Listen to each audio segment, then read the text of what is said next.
Bonjour à toutes et tous, vous écoutez First Print, votre podcast comics préféré pour une nouvelle émission du format Back Issues.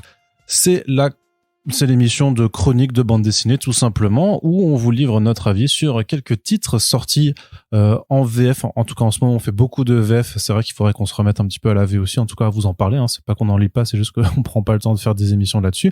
Mais donc là c'est une émission de nouveau Back Issues VF avec des titres sortis plus ou moins récemment, assez récemment dans la majorité des cas, mais on profite aussi de la sortie d'un certain film d'animation Tortue Ninja pour remettre en avant une sortie qu'on avait un petit peu passée de côté lorsqu'elle était venue en VF.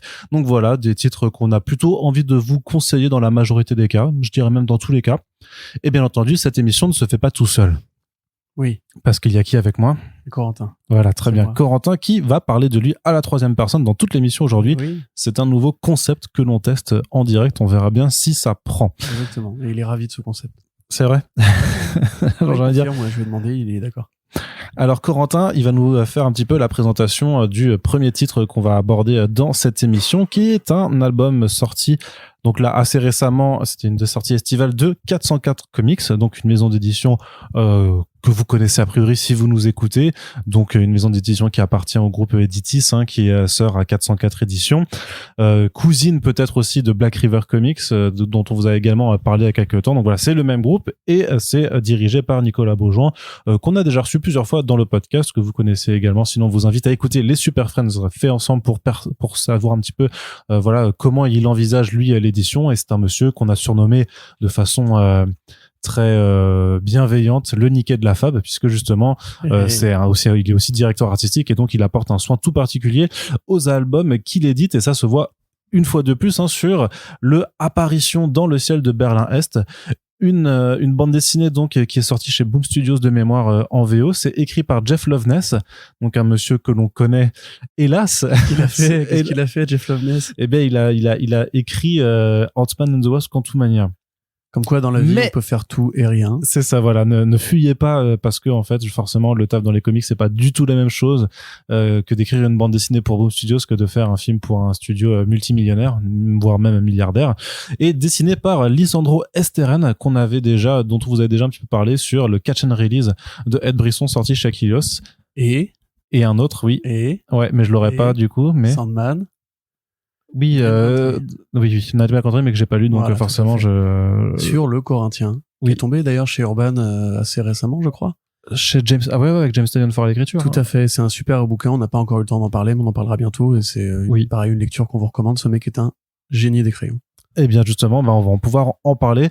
Apparition dans le ciel de Berlin-Est, retour donc à l'époque où il y avait une séparation des Allemagnes, en fait, dans le monde de l'après Seconde Guerre mondiale. Corentin, de la science-fiction très paranoïaque, beaucoup de paranoïa.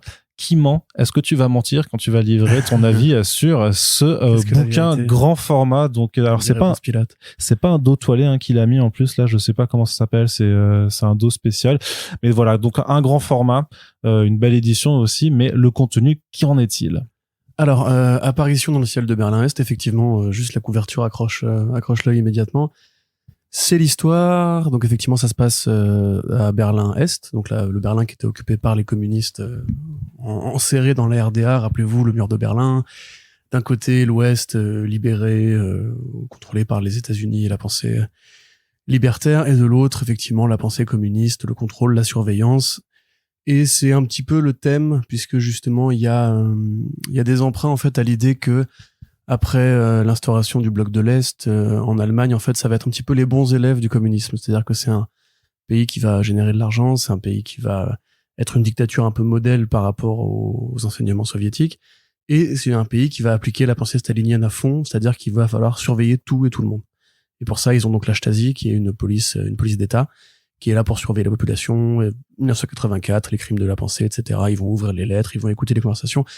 Vous avez peut-être déjà vu en cours d'allemand ou en cours d'histoire le film Das Leben der Anderen, la vie des autres, où justement ça parle d'un officier de la Stasi qui espionne justement les gens avec un système très compliqué. Ils avaient des méthodes d'interrogatoire très très particulières. Et donc c'est un contexte qui se prête très bien à l'exploration du thème de cette BD, qui est le mensonge effectivement et la recherche de la vérité.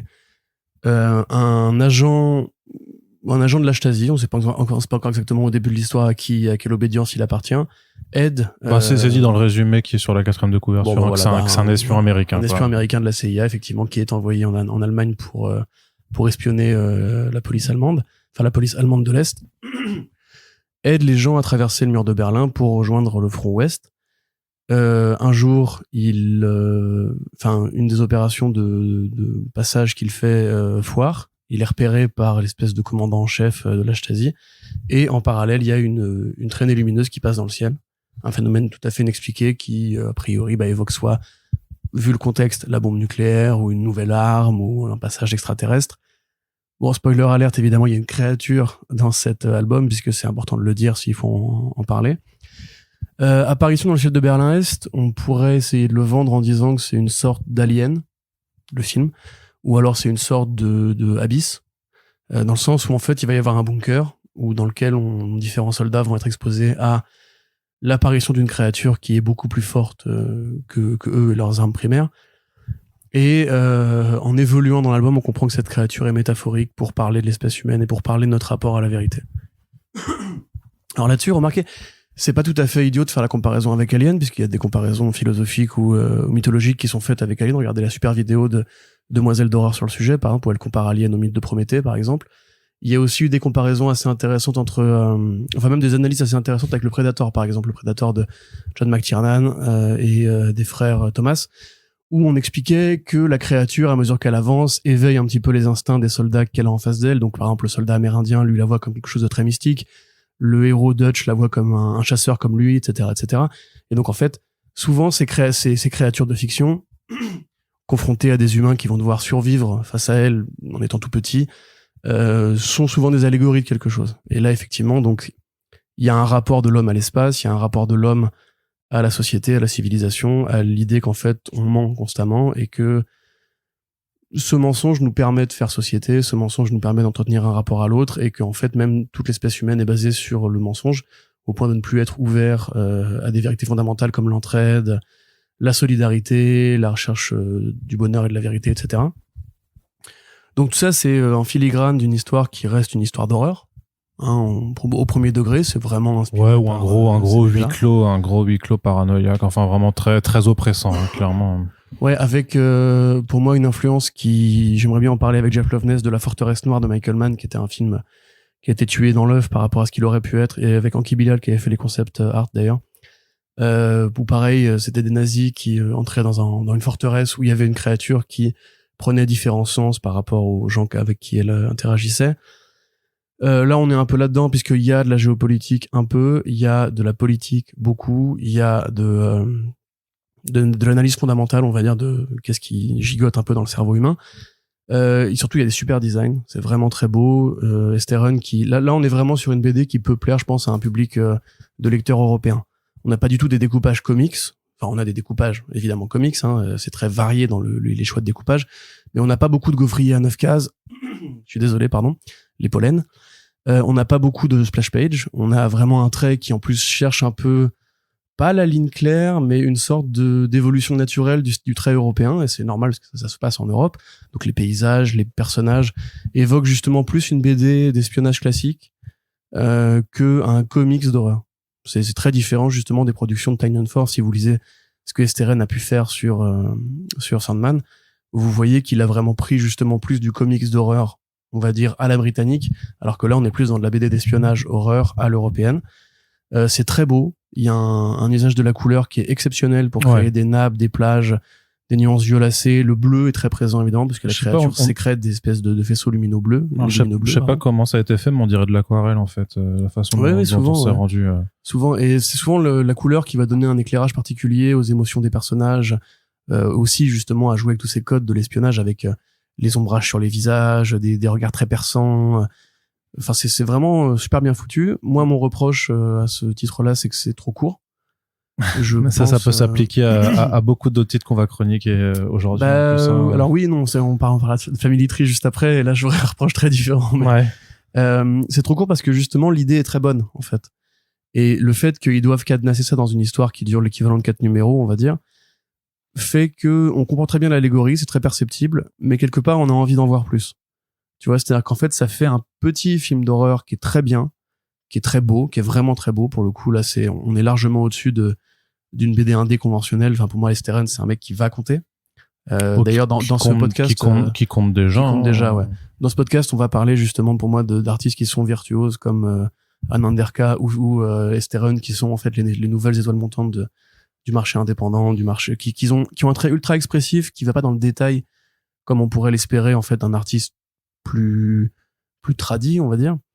Mais après, là, qui joue beaucoup avec les contours, avec les atmosphères, et tout fonctionne. Mais à mon sens, on aurait pu développer le personnage principal, on aurait pu développer son antagoniste, on va dire, c'est quoi, c'est Kleiner qui s'appelle Kleiner, l'espèce de super capot justement. Ouais, le gros SS là. Voilà. Et toutes les influences sont très bien digérées, mais en fait, moi, ça m'a donné envie d'aller revoir La Forteresse Noire, d'aller revoir La Vie des Autres, d'aller revoir Alien, en fait, parce que c'est vraiment un croisement assez complet de tous ces trucs-là. Et quand on voit, c'est pas con en fait de se dire qu'effectivement Loveness a écrit Ant-Man and the Wasp: Quantumania, parce que même si c'est pas un bon film, on voit aussi ce qu'il a emprunté ailleurs. À mon avis, c'est un mec qui a très bien conscience et qui a une grande culture, je pense, vraiment. C'est un mec qui, à mon avis, est très cultivé. Là, il prend les bons éléments de sa culture, alors que pour Ant-Man, il se disait, faut que je fasse un film pour gamins, donc je prends les mauvais éléments de ma culture, les pans les plus consuméristes, pour instiller un message. Et effectivement, ce message est: pourquoi mentons-nous, en fait? C'est à quoi ça sert de mentir? Est-ce que on ment pour protéger les autres? Est-ce qu'on ment pour se protéger soi, pour se couvrir? Ou est-ce que juste on est à ce point mal câblé qu'on ment par réflexe pour donner un sens à nos vies, même si on sait qu'elles n'en ont pas? Et qu'est-ce qu'on a en fait en dessous une fois qu'on a viré tous les mensonges? Et c'est évidemment pertinent de faire ça avec des espions, parce que les espions, leur vie est entièrement composée de mensonges, à tel point qu'on se demande un petit peu qu'est-ce qu'il y a sous la surface. Ça égratigne un peu d'ailleurs les États-Unis aussi, hein, par rapport au rôle de l'Amérique dans les révolutions, l'installation de dictateurs en Amérique du Sud ou dans les pays chauds, on va dire. Donc pour moi, c'est vraiment une super lecture. J'ai vraiment pas boudé mon plaisir. Je trouve que c'est bien rythmé, c'est bien tendu. Il y a des designs qui sont exceptionnels. Le message est beau, je trouve, même par rapport à notre rapport à l'espace. Tu vois, il y a justement l'espèce d'explicatif qui va te parler de la créature et qui passe par un monologue très accusateur envers l'être humain, justement, à quel moment on a perdu en fait la recherche de l'autre, la recherche de l'altérité jusque dans les étoiles. Et moi, ça me parle au présent. C'est-à-dire que justement, je trouve qu'effectivement, si on voulait faire une analyse un peu détournée, on pourrait se demander, parce que là, on est vraiment, nous, actuellement, au présent, là, dans l'ère de la post-vérité. On sait que justement, chacun compose un peu avec sa vision du monde pour prendre que ce qui l'intéresse. Les néofascistes vont nier plein d'éléments pour dire que c'est pas vrai, qu'il y a que leur vision à eux qui prédomine. Nous-mêmes, on le fait justement pour... Moi-même, je le fais quotidiennement pour éliminer ce qui va me gêner dans ma vision du monde, etc. À tel point qu'il n'y a plus de vérité absolue, il n'y a plus de consensus, il n'y a plus de variables nettes. Et je pense que cette BD-là, justement, couvre un thème assez général pour qu'elle puisse s'appliquer aussi à ce champ d'intelligence, on va dire. Donc, vraiment, c'est super bien. Et c'est une bonne BD d'espionnage, c'est un bon huis clos, comme tu dis. Et puis là, évidemment, la fabrication, les bonus, enfin, c'est quand même assez kiffant d'avoir un album de cette qualité-là entre les mains, quoi. Ouais, notamment pour, comme dit, pour la taille et le son apporté sur la faible qui fait toujours. Mais après, tu vois, ça me fait un peu penser au label, même si j'imagine que si Nicolas nous écoute, il va hurler au label Urban, en fait, de Urban Comics, dans le fait qu'on a grandi, on présente l'album un petit peu sous un autre format que celui auquel tu peux être habitué, qui effectivement, comme tu le disais en préambule, en fait, permet aussi de dépasser sûrement le cadre du lectorat comics, quoi. Donc Lisandro Esteren, hein, qui est un dessinateur qui est argentin, et alors je sais pas si c'est une vérité générale, mais quand même moi beaucoup d'artistes sud-américains que j'ai pu interroger en fait ont un vrai kiff, hein. Rappelez-vous de Mathias Bergara aussi. Ils ont un vrai kiff par rapport à la BD européenne en fait, et au franco-belge. Il y a beaucoup d'influences, ils peuvent en lire beaucoup là-bas aussi. Ouais. Donc là c'est un héros à houppette, hein, quelque part. Ouais, c'est vrai, j'avoue, c'est une version adulte et SF de Tintin. Encore qu'il y avait déjà de la SF dans Tintin aussi. Et mais c'est vrai que en fait, et je m'auto-corrige en fait, parce que même si on dit il compte déjà, c'est vrai que Esteren en fait, il a pas encore il est au début de sa carrière, quoi. Parce qu'en vrai, en VF, on a commencé à le voir au tout début, au label 619, figure-toi. C'était une autre collaboration avec Ed Brisson avant Catch and Release, qui s'appelle The Last Contract, et qui était sorti chez Ankama en 2017 au label 619. Donc big up le label qui a flairé le coup avant tout le monde. Et donc Lisandro Esteren qu'on espère retrouver encore sur d'autres titres, et je crois qu'il a déjà été annoncé sur d'autres, hein. Il est quand même assez productif, et les couleurs aussi, pour laisser à César ce qui appartient à César, c'est Patricio Delpech qui s'en occupe. Alors c'est rendre C'est rendre, ouais, je sais pas, on s'en fiche. On peut lui laisser et lui rendre à la fois. Hein. Oui, bon, on va rendre à César ce qui appartient à César. Donc c'est Patricio Delpech qui s'en occupe, parce que c'est vrai que Esteron, on avait vu notamment sur Catch and Release qu'il fait un super travail en crayonné. Donc là, j'imagine que c'est ancré, et puis après c'est laissé au bon soin de Patricio, et c'est super, effectivement. Je sais pas si c'est je crois que c'est déjà lui qui faisait. C'est encore lui qui faisait Sandman aussi. Ah ouais, sur le Sandman. C'est possible, hein, c'est des couleurs assez communes. Hein, donc ou alors il choisit ses coloristes. Par rapport à ce que lui, à ce qu'il sait dont il a besoin. Est-ce que lui, c'est dont il a besoin. Non, t'as raison, il est effectivement sur le Night My Country aussi. Tout à fait. Donc, à mon avis, ça doit être son coloriste attitré. Et donc, 404 Comics oblige, c'est un rapport qualité-prix aussi toujours intéressant, puisque l'album est en vente au prix de 19 €, vu la taille de l'album et tout ça, on vous le fait pas pour le comparatif immédiat, forcément, c'est à 19 €, c'est les 100% Marvel de Panini Comics, donc tu vois bien que c'est plus petit, il y a moins de pages et tout ça, donc, profitez-en. Transformers G.I. Joe de Vestron. Ouais, mais alors j'adore cet album. Je l'ai acheté, je suis très content de l'avoir. Mais bon. Voilà. Ouais, mais Vestron, c'est une toute petite maison d'édition, alors que là, c'est plus comparable, parce que t'es face à deux groupes. T'as Panini d'un côté et Editis de l'autre, donc tu vois déjà que c'est un peu plus comparable. Je vous conseille quand même de lire Transformers versus G.I. Joe. Ouais, mais on en reparlera. En plus, j'étais en contact récemment avec Fred de Vestron, et même s'il veut pas venir à Paris, parce qu'il déteste cette ville. mais je lui ai quand même dit, mais on peut faire du podcast à distance, ce serait intéressant, justement, de parler, parce qu'il y a pas mal de trucs qui sortent et qui font sortir chez eux, qui sont quand même intéressants. Et donc, il faut quand même qu'on le mette en avant, ça, et aussi Laurent de Delirium, donc deux éditeurs qu'on n'a pas encore reçus dans le podcast, et il faut qu'on rattrape ce retard. On mentionnait justement Panini Comics juste avant, et bien on va chez eux, puisque comme vous le savez, je l'ai déjà dit aussi plusieurs fois dans ce podcast, autant quand ils publient du Marvel, il faut vraiment faire le tri, parce que ils sont hélas pas tributaires de la qualité des publications Marvel, mais voilà, ça fait quand même depuis quelques années que Marvel dans son ensemble c'est quand même pas terrible, à notre humble avis. Mais sur les indés, moi je trouve qu'ils ont vraiment un positionnement qui est intéressant dans le choix de leur titre, parce qu'ils ont fait Stray Dogs, ils ont fait Echolands, ils ont fait le Monkey Meat de Johnny Ba, et donc là du Jeff Lemire, mine de rien, c'est pas la première fois, parce qu'ils avaient déjà fait notamment le Sentient de Jeff Lemire et Gabriel Walta, qui était sorti il y a quelques années chez TKO, et qui donc était arrivé chez eux. Et donc là on a Family Tree, un album donc de 12 numéros, c'est une maxi-série en 12 numéros sortie chez Image Comics. C'est dessiné par Phil Hester, qui travaille toujours avec Eric Gapster à l'ancrage. Et donc c'est un trait que vous pouvez reconnaître entre mille, vraiment très très anguleux, très un peu cassé, que vous avez pu voir sur Batman Beyond 2.0 à l'époque en VO, mais sinon vous l'avez eu récemment sur le Batman, sur le Gotham Year One. Year One, qui est l'origine, les grands-parents de la famille Wayne. Mais sinon aussi Shipwreck de Warren Ellis, qui était sorti chez Snorgle, qui était superbement illustré. Et donc là, c'est vrai que je crois que le communiqué de presse disait qu'il y avait un mix un peu de The Last of Us dans Family Tree, ce qui est pas faux. Moi, effectivement, c'est la comparaison que j'avais fait sans lire le communiqué de presse quand on en avait parlé la dernière fois. Et donc, de quoi ça parle? Eh bien, donc, ça nous parle d'une famille qui s'aperçoit un beau jour que la gamine est en train de se transformer en arbre. En fait, elle a des tiges, des branches qui lui poussent sur le bras, sur le dos. Et donc, ils partent... alors, c'est vraiment le pitch du premier numéro, parce que ça va aller beaucoup plus loin, évidemment. Mais donc, ensuite, ils partent en famille pour essayer de trouver un moyen de la sauver. Ça, c'est vraiment le pitch dans l'ensemble. Et puis après, c'est quand même un récit en 3 actes, on va dire, qui sont, en tout cas, il y a 3 arcs clairement nommés. Donc 3 actes qui vont prendre des directions qui vont aller beaucoup plus loin que simplement une quête de sauvetage d'une gamine avec une famille forcément dysfonctionnelle, puisqu'on est avec Jeff Lemire, en parlant de combat de la nature contre l'homme, surtout de la nature très littéralement, de la nature qui reprend ses droits sur l'homme, de la façon dont l'homme doit interagir en fait avec la nature, et forcément avec des logiques intrafamiliales, puisque vous le savez, surtout si vous avez écouté le podcast avec Jeff Lemire, que lui il adore la structure familiale en tant que telle, puisque ça permet d'avoir plein de rapports entre personnes, et donc forcément avec ces interactions d'avoir des rebondissements. Corentin, oui, c'était bien. Toi, du coup, là, tu penses que c'est trop long pour ce que ça a raconté, c'est ça? Je pense. Alors, soit c'est trop long, soit c'est trop court. En fait, pour moi, il y a une. Je sais pas si Jeff Lemire avait la fin en tête quand il a commencé l'histoire. Je sais parce qu'il y a beaucoup de scénaristes qui nous disent parfois j'ai une idée et après je vois où est-ce qu'elle m'emmène. Et... là, vu que c'est une maxi en 12, Non, mais il fait pas 40 maxi en 12 aussi, tu vois, lui. Là, la seule qu'il y avait en 12, c'était Snow Angel, je crois, récemment. Ouais, et encore, c'était du numérique, donc c'était des chapitres un peu particuliers. Et en plus, qui était pour autant quasiment aussi frustrante à mon sens. Là, effectivement, donc il y a les éléments qui font Last of Us. Bon, c'est que déjà l'histoire commence par une jeune fille qui a une trace sur le bras.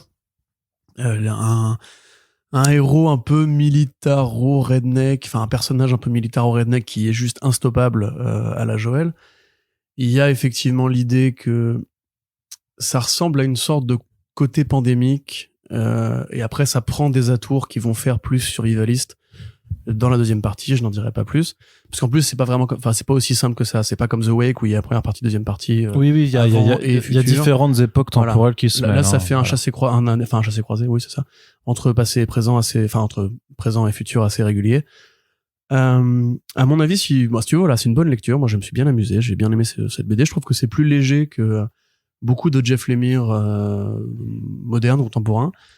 Même cette espèce de dynamique familiale qu'au départ, moi, je prends comme une sorte de gimmick qui commence un peu à amuser parce que, évidemment, chaque scénariste a ses thèmes, a ses obsessions, mais Jeff Lemire, il fait, pour moi, trop souvent appel à ces thèmes-là particulièrement pour, en fait, à la fin, ne raconter que la même chose. Là, il raconte pas la même chose. C'est qu'en fait, ça pourrait être même pas forcément une gamine, ça pourrait être même une dynamique familiale très différente de ce qu'on a vu jusqu'à présent avec lui. On n'est pas dans le danger du père absent, du père qui s'en veut. Il y a un peu de ça, évidemment. On n'est pas dans l'idée de l'enfant qui va traverser un monde d'adultes. Il y a un peu de ça, évidemment, mais c'est dosé différemment. En fait, c'est là, il y a un propos, il y a un plan de bataille qui est très différent, justement, de projets qu'on a pu voir de lui récemment. On n'est pas sur la petite bande d'enfants qui vont devoir, façon enfant perdu, traverser un monde d'adultes très compliqué. Il y a des morceaux de Descender, quelque part, parce qu'on a l'enfant magique, dont le destin est lié en fait à un truc beaucoup plus grand et quelque part même à la perspective un peu humaine en général. On a le clan, donc effectivement survivaliste, qu'on a déjà vu dans plein de BD de Lemire.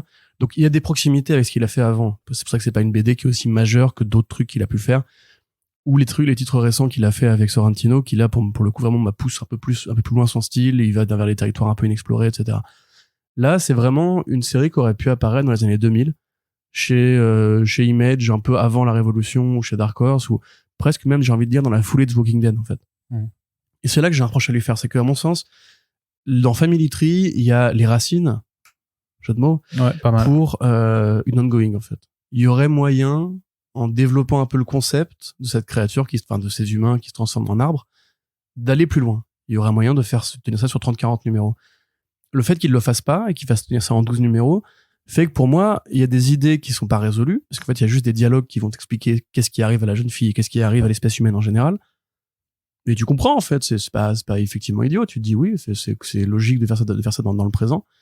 En plus, d'ailleurs, ça se passe dans les années 90, parce que ça se passe en 97, d'où pareil, la proximité avec The Last of Us, c'est qu'il situe ça avant la prise de conscience globale sur le réchauffement climatique, sur la pollution et tout.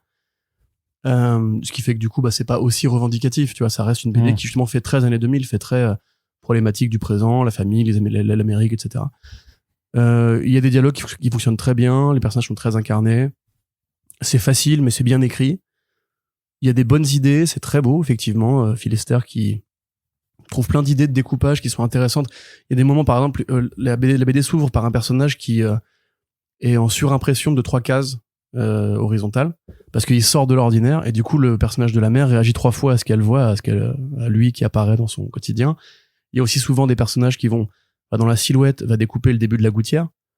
Et du coup, vous avez une gouttière, un fond blanc, et les gouttières, en fait, sont créées par les silhouettes qui cassent la case. Et t'as plein de fois aussi où t'as l'imagerie de l'arbre qui intervient, mais pas dans justement dans des cases où il n'y a pas d'arbre techniquement, c'est-à-dire qu'un mec qui s'effondre dans une flaque de sang, la flaque va avoir la forme d'un arbre, par exemple. T'as plein de Tout à fait, ouais. de symboliques comme ça aussi. Et ça, justement, le fait de prendre Esther avec ce trait cassé, comme tu disais, à la Jock, parce que c'est clairement une sorte de cousin de Jock qui aurait croisé l'ancrage de Michael Avon Oeming, on va dire, parce qu'il y a un côté un peu toon et des ancrages très prononcés, mais un trait ciselé et volontairement déformé à la Jock. C'est vrai que tu vois, Esther et Gapster, on les cite peut-être pas assez souvent, mais c'est quand même un duo dessinateurs encore qui fonctionne hyper bien ensemble depuis des années maintenant. Carrément. Et là, justement, le fait de prendre lui pour faire des arbres, ça fait que c'est pas des arbres chatoyants, c'est pas des arbres rassurants, c'est des arbres qui font vraiment très, très déformés, très monstrueux, très, très, très longilignes aussi. Et donc, ça participe de créer l'atmosphère générale du projet. Je te dis, moi, en fait, globalement, je me suis bien amusé. Mais je trouve qu'effectivement, c'est peut-être pas le Jeff Lemire moderne qu'on aimerait retrouver plus souvent. C'est une bonne lecture, avec un bon propos, avec une réflexion qui est intéressante sur justement effectivement la nature qui se débat contre l'emprise humaine, et à l'inverse l'humain qui, tel un cafard, n'arrive pas à crever en fait, simplement, qui continue à essayer d'exister par rapport à justement ce qu'il a causé, voilà, comme un cafard qui survivra à une explosion nucléaire. J'aime bien le message écolo, limite je me demande si ça a pas justement eu un lien avec son envie de refaire du Swamp Thing, ou parce qu'il y a carrément un green, tu vois, dans la série. Il y a une énergie du green en fait. Il y a un faisceau de connexion entre toutes les choses du vivant végétal, tu vois, c'est là, c'est écrit, c'est ancré, et en fait je me demande, voilà, s'il aurait pas pu en faire un truc chez DC, parce qu'il avait fait Green Hell récemment, et même Mike Perkins avait dit qu'il voulait faire à un moment donné une sorte de nouvel univers dark, où Swamp Thing aurait été plus intéressant, enfin plus au premier plan. Donc voilà, à mon avis, il y a vraiment plein de trucs qui sont super intéressants à décoder là-dedans, c'est plutôt cool, mais ça fait vraiment, ouais, un peu années 2000. Il faut en fait aimer les comics de cette période-là, le coup de crayon un peu toon de cette période-là aussi, parce qu'il y a quand même du cartoon dedans, hein, c'est pas du tout aussi réaliste, c'est même pas du farm end, tu vois, dans le côté je vais abuser la métaphore justement de la biodiversité, de l'humain et du végétal pour faire un truc un peu humour grinçant, etc. Non, là on est plus dans un truc très rentre dedans, très straightforward, qui t'explique très bien ses règles, qui te dit voilà, il y a ça, ça, ça, ça, et du coup la fin, pour moi, je sais pas ce que t'en penses, a un petit goût d'inassouvi. Bah, elle est très précipitée, ouais. Tu vois, il y a un truc, même justement par rapport au numéro précédent où il te dit, sans spoiler, c'est juste une réplique, la fin du monde c'est tant, et finalement après tu dis ah bah non, en fait ce que tu viens de me dire, mais en même temps le personnage c'est ça, c'est que t'as une résolution qui arrive en 2-3 pages, et pareil sur après j'ai bien aimé que la conclusion par rapport au reste du récit soit plutôt optimiste en fait par rapport à ce qu'on nous présente. Et c'est vrai que techniquement, elle marche. Je trouve pas qu'elle soit hors de propos par rapport à ce qui nous est montré. Mais ouais, tu te dis, c'est amené en 4-5 pages alors que ça aurait mérité peut-être un arc supplémentaire, en fait, pour amener quand même à quelque chose de plus, justement, de plus apaisé que, parce que c'est quand même un déluge de violence, hein, ce bouquin. Alors, Eric Gapster, c'est pas quelqu'un, Phil Lester, c'est pas quelqu'un qui est dans une approche trop réaliste. Mais il y a des têtes qui partent, il y a des bras tranchés, voilà, c'est un récit adulte aussi. Bah, de toute façon, quand il y a des coups de moignon. Ouais, non, mais il y a quand même des trucs assez impressionnants. Donc voilà, mais justement, et par rapport à tout ça, je trouvais que c'était assez bien d'avoir une conclusion un petit peu aux antipodes du déluge de violence auquel on a droit. Mais effectivement, je te conçois que tu dis merde, aussi rapidement, c'est curieux. Bah, surtout par rapport à la façon dont il gère son rythme, c'est qu'il y a beaucoup de fois, par exemple, où t'as un personnage, on se dit bon bah ça y est, il va crever, c'est pris une bastos, c'est fini, puis il revient. Il y a beaucoup d'allers-retours, je vais aller acheter à manger, puis je reviens et tout. En fait, il fait durer le rythme. On dirait vraiment sur une BD de Andy Deagle à la grande époque ou de Robert Kirkman, tu vois. C'est vraiment ce côté. On va prendre le temps de les accompagner dans ce qu'ils traversent. Et puis finalement, non, il faut quand même qu'on boucle parce que justement, je n'ai que 12 numéros. Et c'est là que je me demande vraiment s'il n'est pas prévu de faire un truc plus long. Parce que je trouve que les 3 derniers numéros vont donner un grand coup d'accélérateur.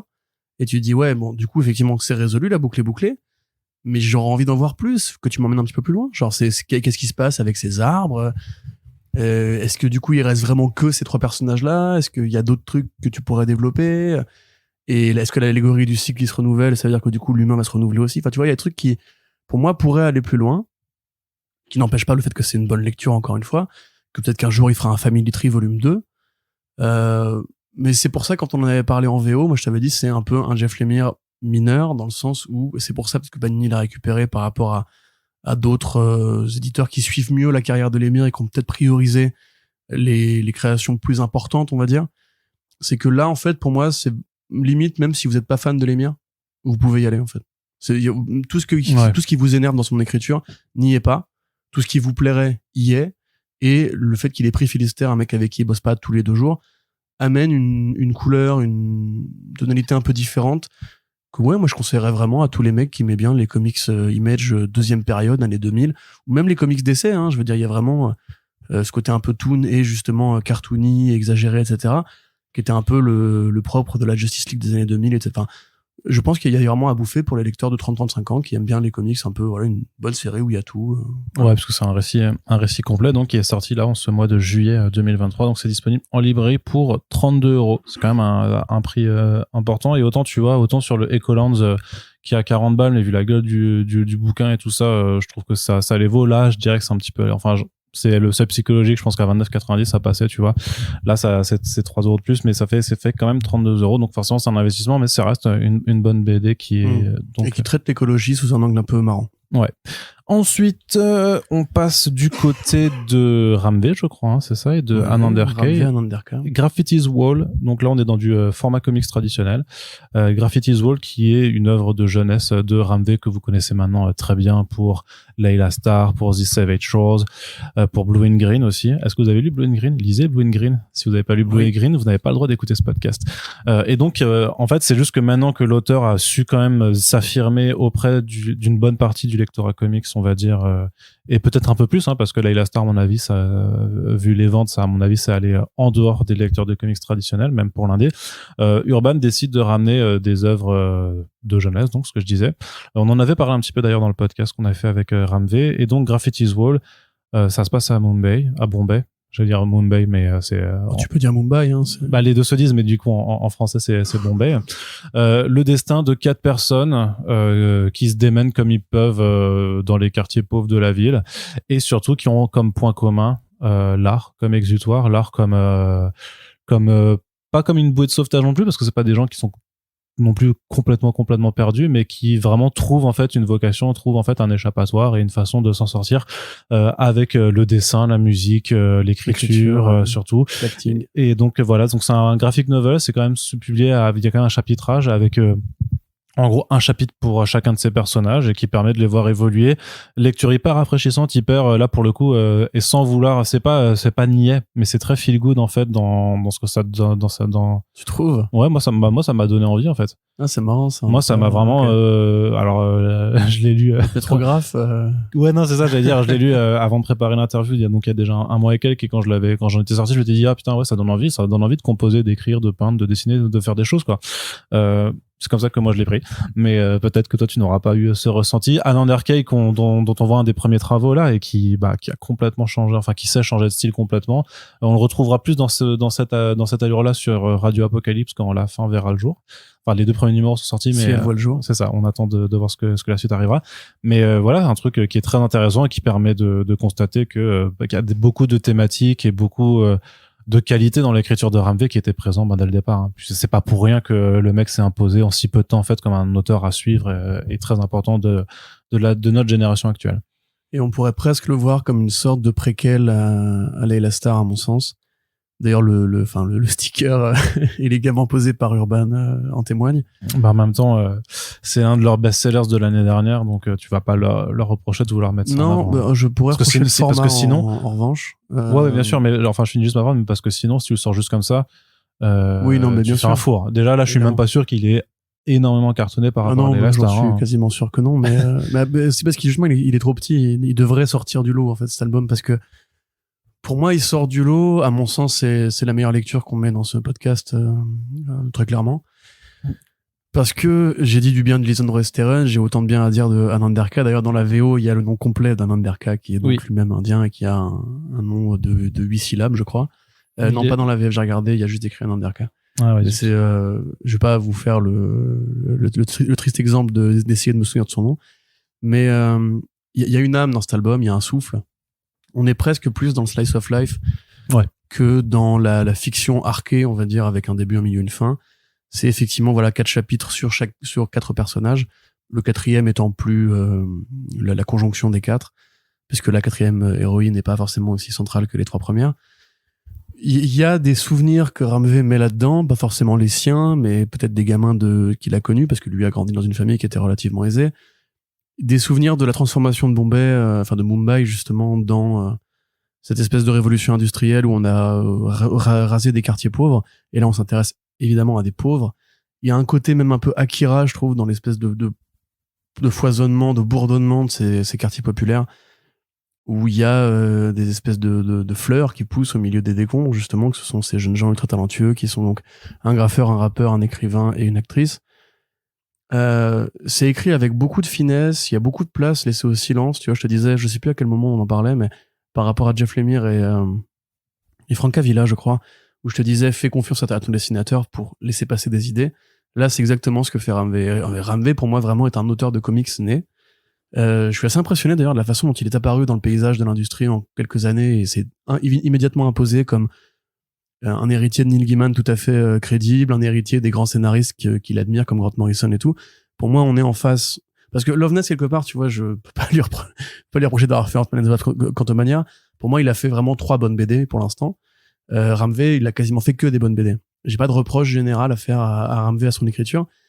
Et le fait qu'il arrive justement dans Layla Starr à parler de la mort, pour parler de la vie, hein, en vérité, et pour parler justement de l'évolution de l'Inde, l'évolution de son pays natal, avec ce gimmick des corbeaux d'ailleurs qui revient dans beaucoup de ses albums, le corbeau un petit peu comme Edgar Allan Poe, c'est un peu le motif que Ramvé met un peu dans tous ses titres pour faire une sorte de signature. Il l'applique à Low Reader, ça c'est sûr. Follow the Raven. Donc là effectivement voilà, c'est vraiment un truc qui va encore une fois parler de la vie, parler de l'individualité au milieu du désordre, parler de ces espèces de petits personnages qui sont pas grand chose, sinon des êtres humains dans une métropole qui est surchargée, qui est gavée d'individus, dans un monde qui leur laisse peu de perspective, sinon justement de devenir des artistes. Et forcément ça peut parler de quand on parle d'un scénariste indien qui lui-même, sans venir du ghetto, s'émancipe justement de sa culture d'origine en allant à l'ouest pour écrire de la bande dessinée, pour écrire de la fiction. Les dernières pages, justement, je pense, sont peut-être les plus biographiques, dans le sens où, voilà, c'est Ramvé qui a quitté son pays et qui devient une histoire pour les gens qui lui mettent un micro sous la gueule, et où il dit, bah oui, non, mais je suis pas forcément le héros de toutes mes histoires, et particulièrement pas celle qui se passe en Inde, tu vois, Ramvé n'est pas Layla Starr, c'est pas non plus le gamin de Layla Starr, et là, je pense pas que ce soit Graffiti ou Jay, etc., mais, même si, parce que justement, c'était assez frustrant de traduire cette interview quand je l'ai doublé, c'est que je pense qu'il a pas forcément envie de donner trop de trucs de lui-même. Il parle de comment il construit ses histoires. Il dit, en fait, quand sa théorie, c'est que les histoires, c'est juste que lui, il cherche dans les recoins les histoires qui existent déjà et qu'il va les transcrire ensuite, tu vois. Et je pense qu'il se gourre, à mon avis, parce qu'il y a vraiment des propos qui sont assez personnels là-dedans. C'est peut-être son tome, pour moi, qui est vraiment, voilà, le plus personnel, le plus incarné. Tout ce qu'il fait, j'adore son Swamp Thing, j'adore. Et pareil, dans Swamp Thing, il y a des bouts de lui, hein, évidemment. Mais là, vraiment, c'est un truc qui peut vraiment être apprécié. Pour moi, c'est un album qui mériterait justement des prix ou d'être lu par justement cette espèce de sphère un peu élitiste, un peu niche, qui n'aime pas la bande dessinée de fiction, qui n'aime pas les super-héros, qui n'aime pas les monstres, qui n'aime pas les gens qui se tirent dessus ou qui jettent des batarangs. Là, on est vraiment dans du slice of life qui est naturel, qui est naturaliste même, et qui est porté par un coup de crayon, mais exceptionnel. Enfin, vraiment, c'est exceptionnel. Je trouve que les cases de RK, elles sonnent. Quand il te met une scène de bagnole, t'entends le bruit du trafic. Quand il te met un mec qui fait cuire du riz, t'entends le pshhh, tu vois. D'ailleurs, il joue beaucoup avec les onomatopées. Ouais. Il y a des pages géniales quand le daron de Graffiti, justement, balance son carnet de croquis par la fenêtre et que les feuilles se confondent avec les ruines de l'ancien quartier qu'il a détruit, comme des rêves, justement, qu'on sème au vent et tout. Enfin, il y a une poésie, il y a une profondeur, il y a vraiment une âme, en fait, qui m'a fait beaucoup de bien. Alors, je dis pas que c'est feel good parce que je trouve même que c'est un peu triste. Dans le sens où la conclusion est quand même assez douce amère, assez mélancolique. Il y a un côté, certains ne s'en sont pas sortis, certains sont restés dans le ghetto, il y en a un qui a réussi à sortir, on le sait, c'est Graffiti d'ailleurs, ou alors c'est Ramvé, on sait pas, parce qu'il t'explique qu'il raconte une histoire à des élèves, entre guillemets, et que cette histoire forme l'album, et d'ailleurs le personnage lui ressemble un petit peu quand même. Mais il y a quand même ce côté, ouais, tu peux... C'est pas tu peux y arriver, mais en fait tu peux voir l'humanité et la beauté et la poésie au milieu du charnier en fait que représente une métropole pauvre où les gens se tirent dessus, où il y a pas vraiment d'espoir et où tu tends la main pour attraper un truc mais il y a rien au bout, etc. Et ça marche de fou quoi. Les couleurs, vraiment les visages qu'il fait, mais il y a une énergie, une efficacité du mouvement, c'est dynamique, c'est beau, c'est gavé d'idées et des fois il met juste des petites billes noires pour faire les yeux. Ou un truc qui va être super simple et déstructuré, et la case d'après il te met un nombre de détails dans une page pour justement directement t'installer le côté ghetto, le côté les appartements surchargés avec des fringues partout, avec du bordel et tout.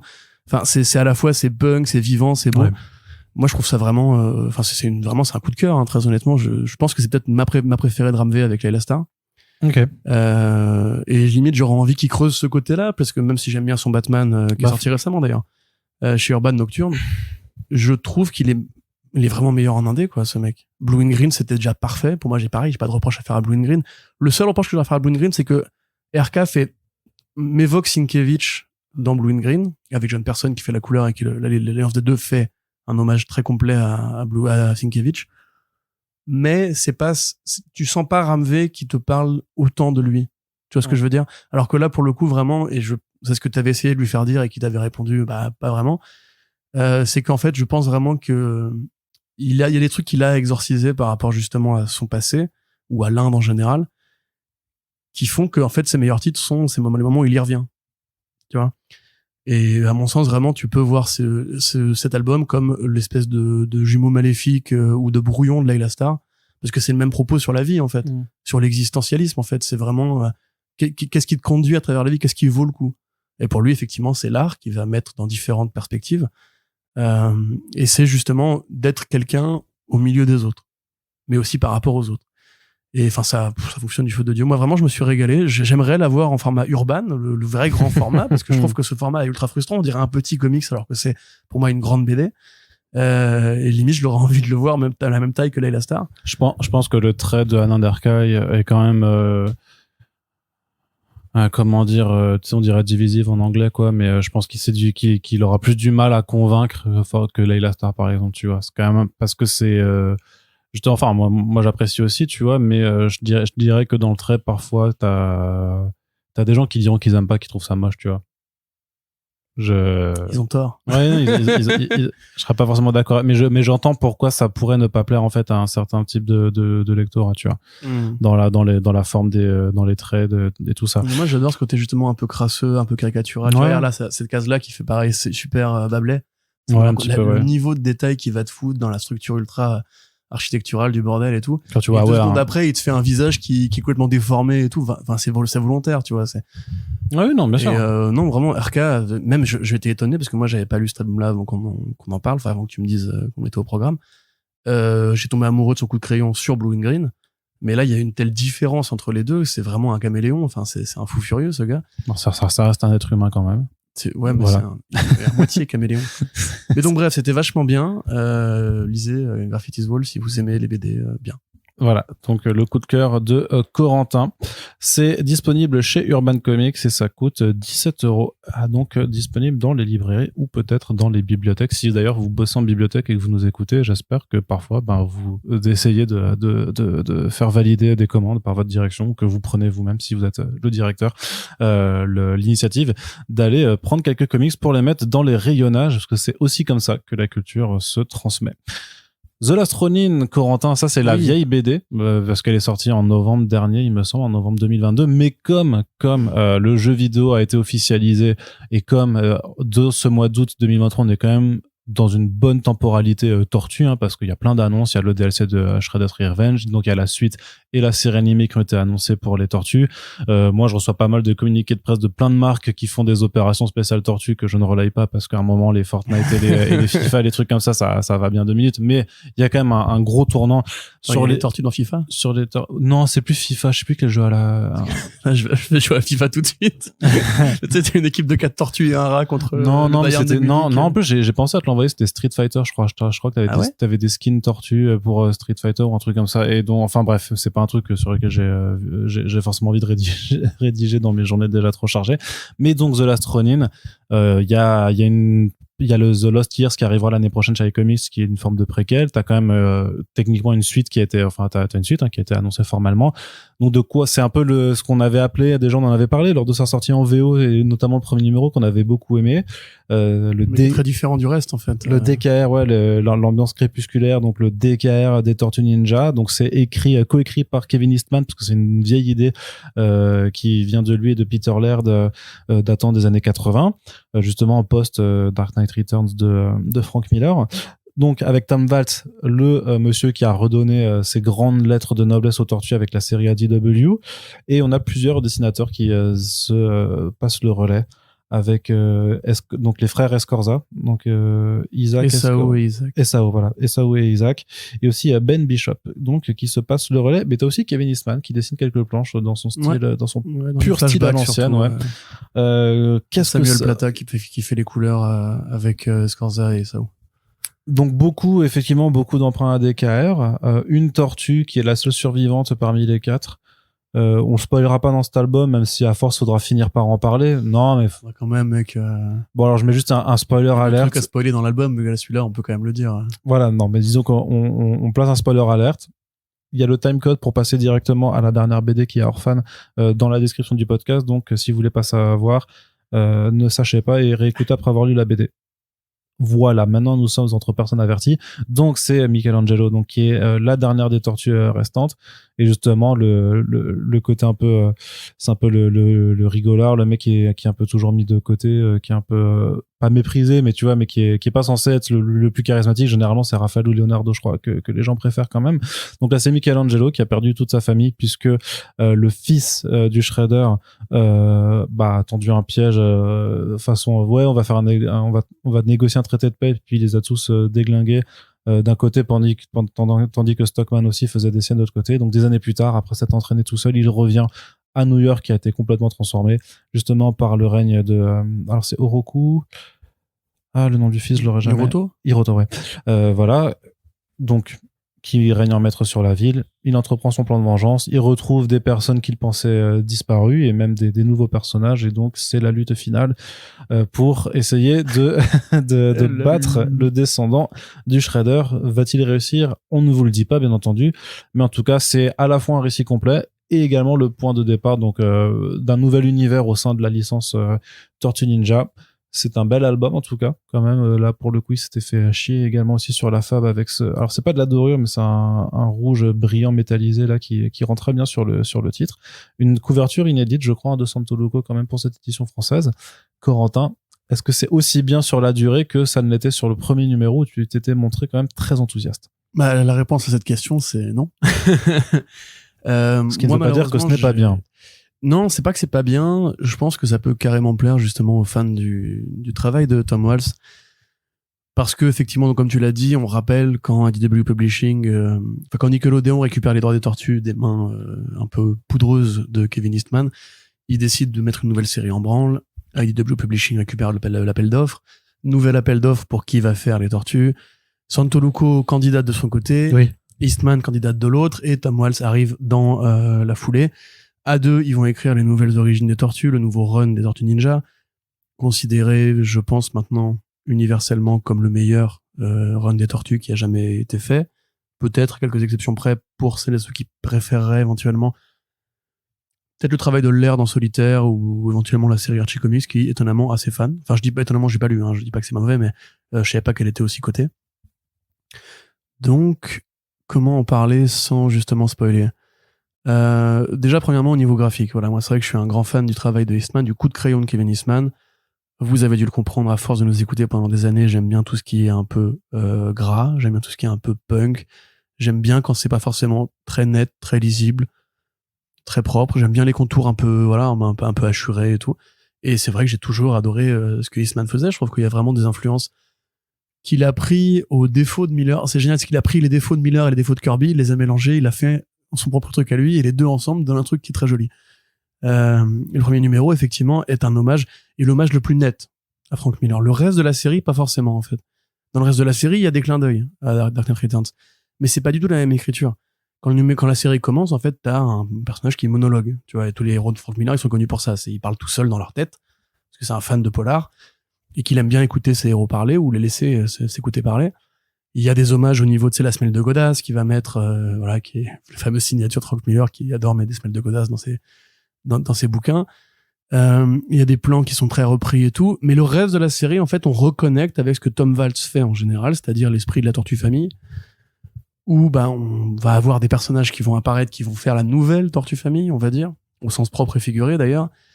On a un Shredder 2.0 qui tient pas toutes ses promesses à mon sens. Il règle pas pour moi le conflit comme il aurait dû le régler. Enfin, c'est compliqué, encore une fois sans spoiler, mais en fait, je trouve que ça fait vraiment un arc qui pourrait être un arc futuriste qui serait sorti dans la série IDW, en fait. Qui serait tué comme DKR, d'ailleurs, je crois, qui était sorti entre... non, pas DKR. Non. Batman Year One, ouais.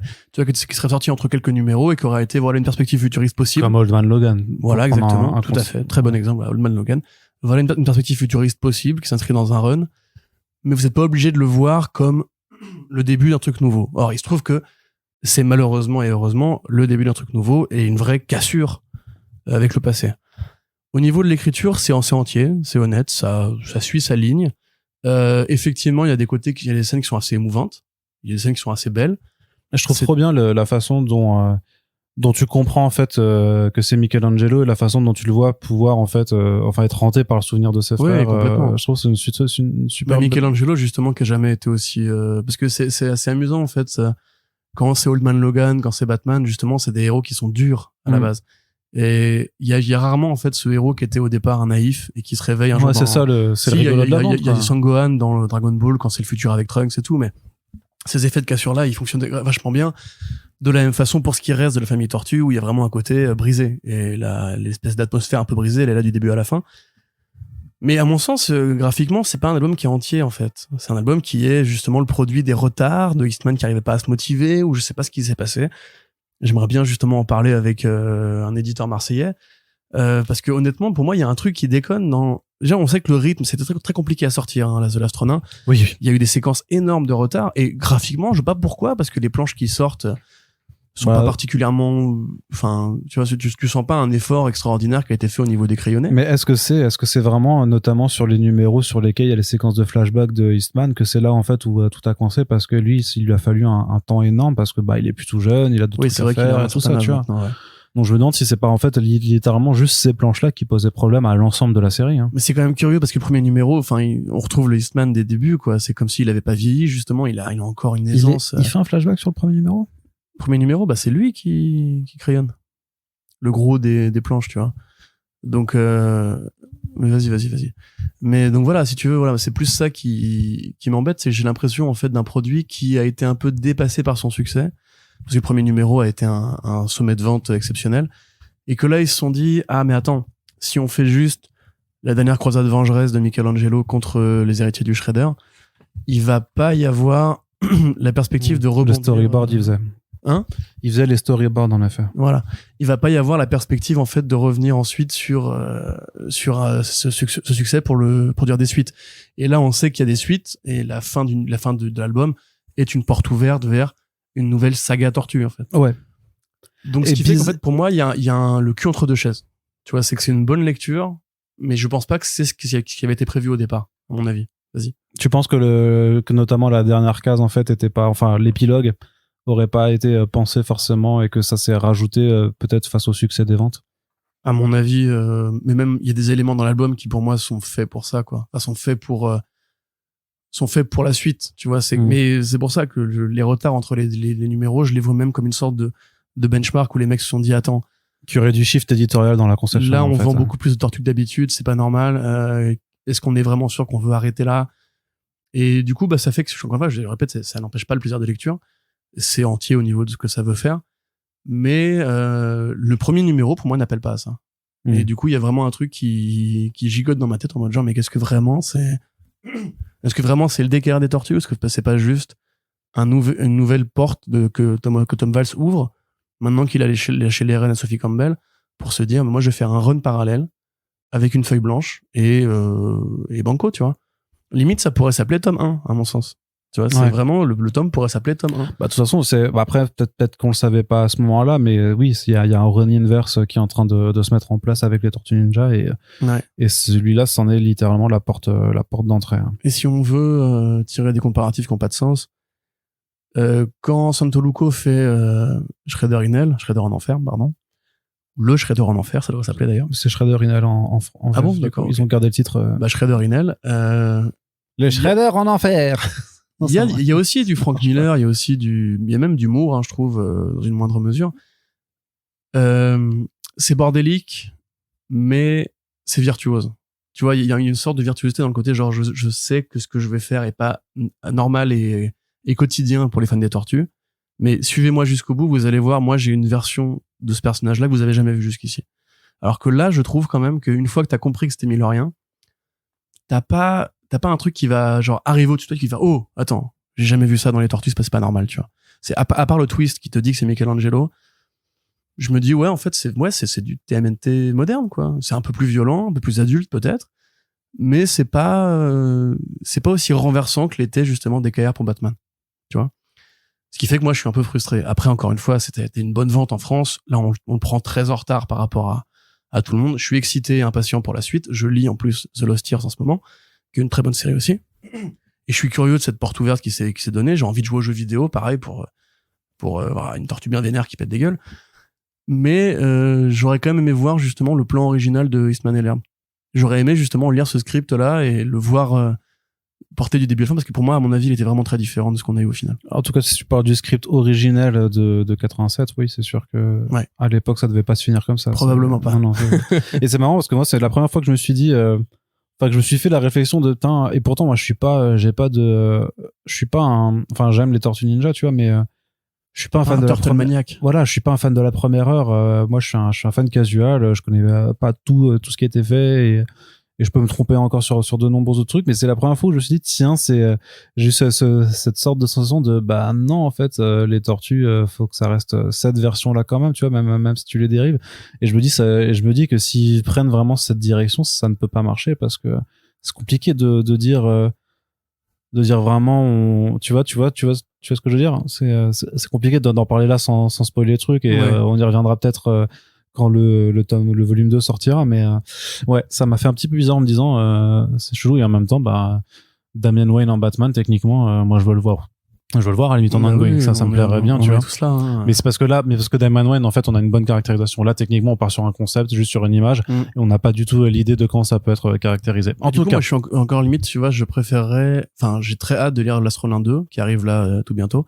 Et ça reste Eastman et Waltz à l'écriture, parce que justement c'est tellement une perspective de renouvellement, et là en l'occurrence arrive l'inédit que j'attendais pour cet album-là, que je me dis que le meilleur est à venir. Tu vois, et limite peut-être que dans l'avenir on retiendra, j'en sais rien, hein, peut-être dans 10 ans il y aura eu 2 sagas Tortue Ninja, une classique avec voilà, et une autre avec d'autres et que peut-être que justement en fait ils auront installé un nouveau mythe presque 40 ans après le premier, et ça me rend assez curieux quand même. Yes. Donc ça c'est disponible c'est toujours disponible chez iComics, et à mon avis celui-là il restera disponible quelques temps, donc pour 29,90€, donc profitez-en. Si vous ne l'avez pas, ça reste quand même, et d'ailleurs ça reste aussi une bonne porte d'entrée sur les tortues en fait, si vous voulez commencer par un récit, je veux dire, vous n'avez pas besoin d'avoir lu tout le run de Waltz ou n'importe quoi d'autre. Si vous connaissez juste le principe des tortues en tant que tel, c'est-à-dire 4 tortues d'enfer et un shredder en face, voilà, ça vous c'est très très accessible. Si Mutante mais son côté un peu ado vous a frustré, c'est par là qu'il faut aller. Ouais, complètement. Et on termine avec mon coup de cœur personnel dans ce podcast, donc chacun a le sien, qui est donc la version française de Orphan and the Five Beasts, ou Orphan et les 5 bêtes en VF, donc qui est arrivé chez Comics Initiative, et donc qui comprend les 4 premiers numéros de cette série éditée chez Dark Horse, dont on avait aussi déjà dit pas mal de bien lors de la sortie en VO. Donc on s'intéresse à Mo, qui est une jeune fille qui a été dans une sorte de Japon-Chine féodale, élevée par un maître en arts martiaux, qui lui explique qu'il avait formé autre-temps 5 personnes qui étaient vraiment désireuses de devenir aussi fortes que lui, et notamment dans le but d'éliminer une sorte de démon loup qui régnait dans la région montagneuse à côté. Sauf que après avoir accepté de les former, il leur a dit allez casser la gueule au loup en question et puis revenez. Sauf qu'ils ne sont jamais revenus, corrompus peut-être par le démon en question, et ont décidé de s'installer dans la région et de faire régner leurs propres lois. Et donc ils dépêchent à cette orpheline, donc la orphane du titre en fait, d'aller casser la gueule à ces 5 bêtes. Donc vraiment le titre est on ne peut plus explicite. Pour le coup, il y a bien une orpheline et il y a bien 5 bêtes, vraiment dans un procédé où justement c'est 2 numéros par adversaire, où donc on va aller regarder ces forces de la nature qui utilisent en fait des travers, des défauts très humains en fait pour en tirer leur propre force et virer dans un grand bordel gore et fantastique à chaque fois. C'est James Tocco, dont on vous a déjà beaucoup parlé, donc un artiste ultra virtuose qui a à la fois la science du détail et aussi de la composition, avec vraiment une maîtrise des scènes d'action qui est arrangée aux côtés des Geoff Darrow, des Frank Quitely, des James Aaron surtout aussi.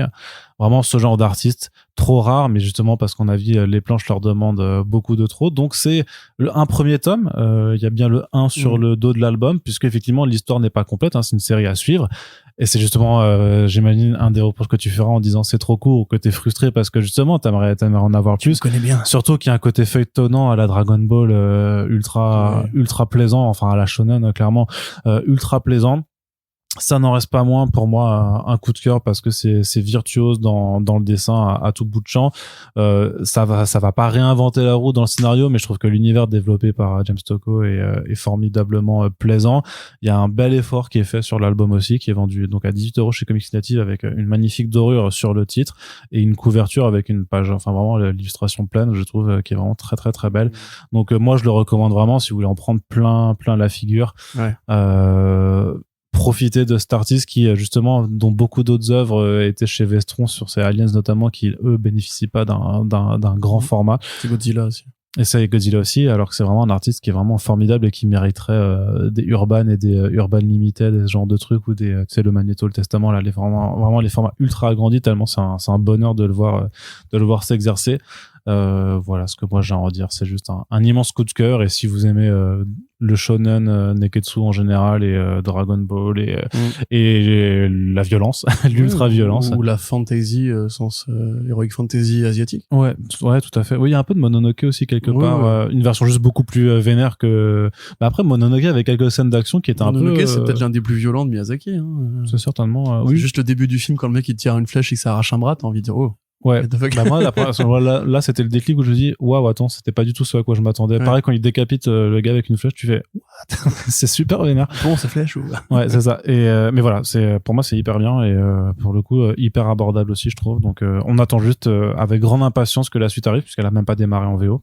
Le volume 2 ou le numéro 5, je sais pas comment ils comptent le faire, mais faut croiser les doigts, c'est comme ultra méga, ça savoure et ça viendra quand ça viendra. Et en attendant, moi je suis content qu'on puisse avoir cette proposition en France. Voilà. Très bien. Allez, vas-y, viens faire ton rabat-joie. Non, au contraire. Je vais commencer par dire que je conseille vivement la lecture si vous êtes fan. Si vous êtes fan de Kentaro Miura, par exemple, peut-être que ça pourrait vous plaire aussi, parce qu'il y a une générosité dans les scènes d'action, dans les visuels.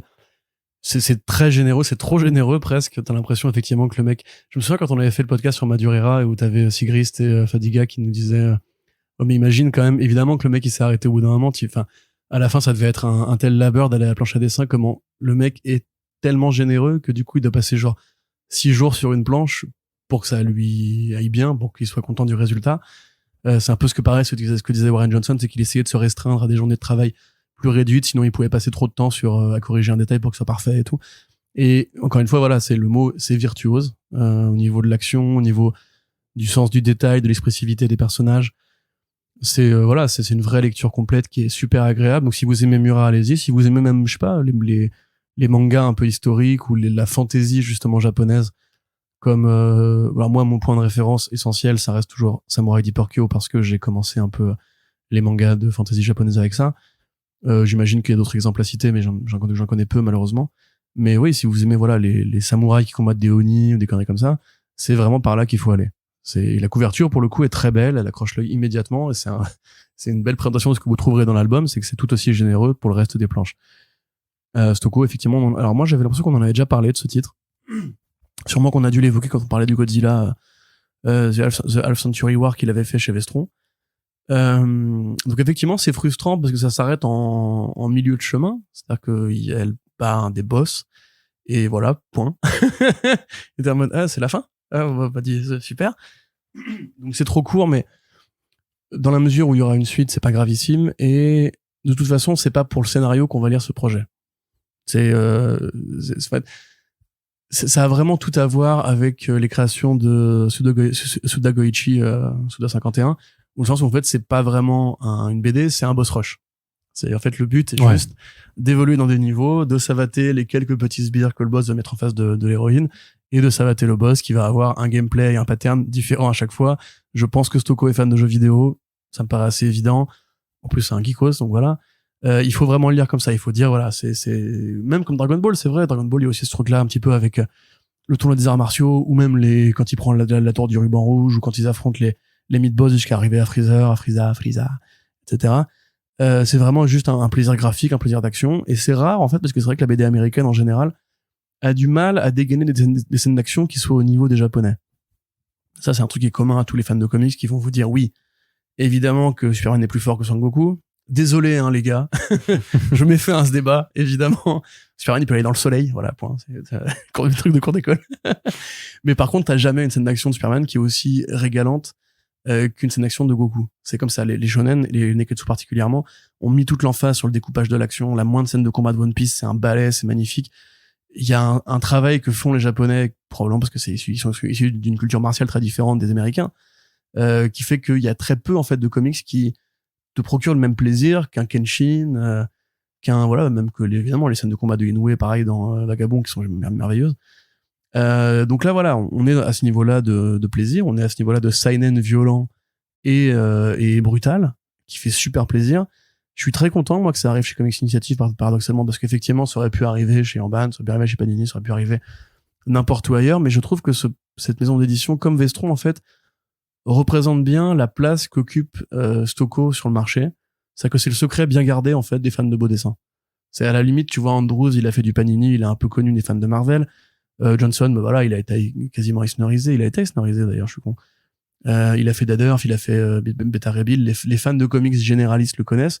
James Stocco, j'ai l'impression que, en fait, pas encore vraiment, tu vois, c'est, à l'exception de son travail sur Moon Knight où il faisait un des segments des flashbacks, et pas le plus utile, c'était celui avec l'espèce de pilote à la vision d'Escaflowne qui combattait ou même, voilà, pareil, des mangas de pilotage, X ou Y, là, j'y connais absolument rien, qui combattait des espèces de loups-garous dans les vaisseaux, etc., ce qui est une partie vraiment géniale et non sensique à fond, dans le volume de Moon Knight de Jeff Lemire. À part ça, il est pas très connu, et justement, parce que Comics Initiative aille le ramener, pour faire des nicheurs de talent et pour l'intégrer à leur ligne qui est ultra cosmopolite, ça lui va bien, je trouve. Ils ont fait un très bon boulot de fab qui reste pour moi quand même, évidemment c'est du hardcover, donc c'est un peu préférable à ce que fait Vestron, mais qui marche dans la même ligne, c'est que ça reste du comics de genre pour les fans, pour les initiés, et pour ceux qui voudraient s'initier, qu'on se passe un petit peu, c'est comme un secret, tu vois, genre, hey, tu connais cet artiste, il est super bien, vas-y. Et le mec, il ouvre les pages et il dit, wow, qu'est-ce que c'est que ce putain de délire et tout, j'ai jamais vu ça, etc. Donc voilà, c'est un peu comme un Anderka ou comme Lisandro Esteren. Ça prouve que le marché des comics indés, il est vivant. Qu'il y a des trucs pour moi qui sont supérieurs à ce qu'on voit dans le dessin traditionnel mainstream. Il y a même un verbatim de nous. Un pur délire visuel. On se demande qui a écrit ça. Je pense que c'est toi. Oui, c'est sûrement moi. Mais d'ailleurs, faites des verbatim first print aussi, parce que on sait que vous nous écoutez parfois, chers amis éditeurs, et on dit des trucs plus intéressants à l'audio qu'à l'écrit parfois. Donc ouais, pour moi vraiment c'est un petit plaisir. Ça vaut carrément son prix. J'aime beaucoup l'effet du vernis doré avec les fans. Ouais. Et effectivement, juste toi, tu la regardes, t'as envie de la lire, t'as envie de voir jusqu'où ça va, t'as envie de voir quelle va être mais je me faisais la réflexion parce que par rapport aux autres ouvrages, en fait, tu vois que la couverture, elle est toujours imprimée sur l'ensemble parce que tu vois, quand t'as le dos, quand t'as un effet sur le dos, parfois t'as la couverture qui s'arrête au niveau de cette zone qui est pliée, dont le carton est plié.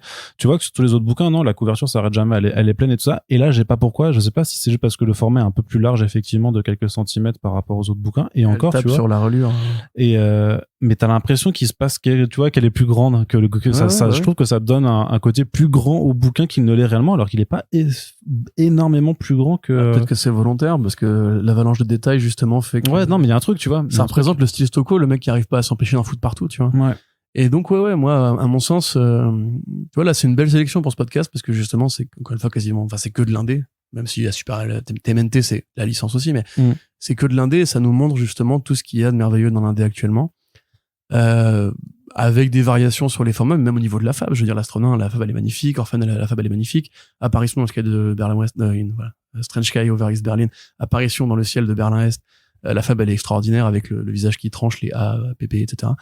Donc ouais, franchement on a quand même un beau marché VF, un beau marché indé, des artistes exceptionnels et honnêtement c'est-à-dire qu'on a en tout cas sur l'offre il y a quelque chose, tu vois, l'offre elle existe, elle a le mérite. Là où je voulais en venir, j'aurais envie de lancer un appel aux lecteurs et lectrices qui nous écoutent et qui lisent quand même par zone de confort du super-héros parce que il y a un attachement au personnage et c'est pour ça que vous êtes entré dans les comics au départ.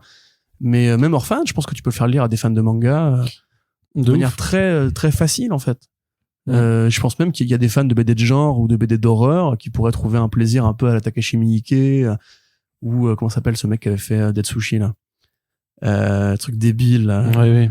Bref, les fans de films de genre un peu absurdes, ce qui pourrait évidemment se régaler aussi. Donc n'hésitez pas à être curieux surtout, N'hésitez pas à vous arrêter dans le rayon indé s'il y a un rayon indé dans votre. En fait, il y a pas. Le problème, c'est que en général dans les librairies, le problème, c'est que justement, et on en reparlera d'ailleurs très prochainement à Corentin, c'est qu'il y a pas forcément de rayon comics indé. En fait, un rayon comics dans lequel en fait ils sont perdus. Et sinon, mais il y a en fait ça appartient aux libraires de créer vraiment un emplacement pour mettre en avant cette bande dessinée indépendante américaine et de réussir à l'identifier. Après, c'est pareil, tu vois, c'est le truc, c'est que tu vas pas venir chez ton héros en disant je voudrais du comics indé, parce que ça veut rien dire en fait. Et c'est pour ça que d'ailleurs que tu te rappelles lors de quand ils avaient édité le catalogue sur lequel tu avais rédigé quelques textes là chez Urban.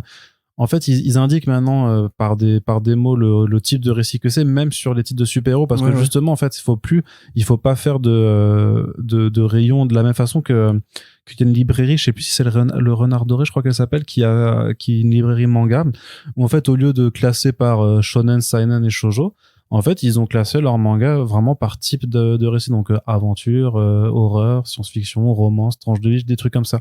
Et à mon sens, c'est comme ça que devrait être aussi fait le comics, c'est-à-dire faudrait pas.